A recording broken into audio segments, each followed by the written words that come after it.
Kerry interrupted his Middle East trip, flies to Geneva expecting to get off that plane, do the photo op, sign the deal, and thank God the French, Laurent Fabius, the French foreign minister, obviously with President Hollande behind him, a socialist government, by the way, said, no, this is stupid.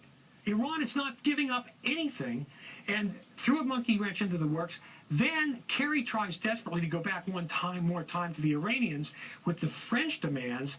That's when the Iranians say no, no, no, and Kerry flies home. Okay. But the bottom line is this. You can't give the Iranians a free lunch just because but let's they're get willing very to talk to specific us. so the folks know that what we're talking about, because nobody's into dopey meetings in Switzerland. The crux of the matter is that Iran wouldn't provide the UN inspectors, and that makes me nervous that we're depending on them. All of the facilities, they said you can see some of them, but you can't see all of them. So what we're getting told is that the President Obama and Cameron, the British Prime Minister, would have said, okay. It seems to me impossible to believe they would sign off on a deal that wouldn't allow the UN inspectors to look at all the nuclear facilities. That seems impossible to believe, Colonel. Well, one, I think we can all agree that a serious deal with Iran that had real teeth and stopped their nuclear program would certainly be better than military action.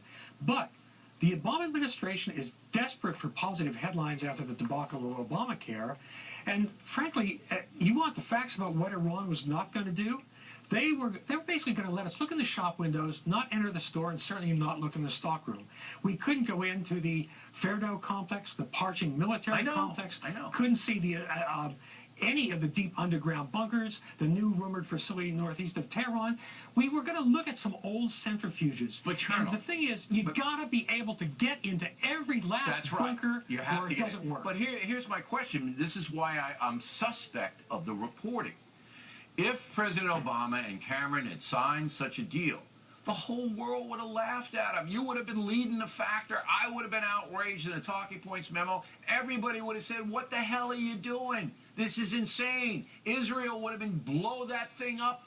There's no way they could have gotten away with that, Colonel.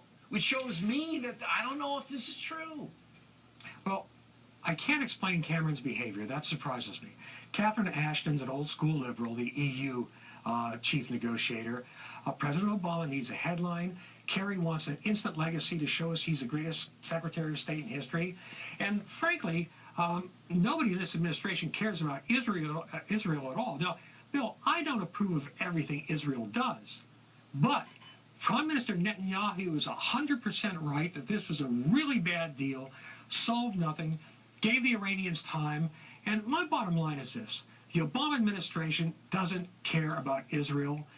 Obama comes out of that left-wing South Side Chicago milieu in which the 6 million Israelis are the imperialist aggressors, and somehow 450 million Arabs and Persians are freedom fighters and innocent parties.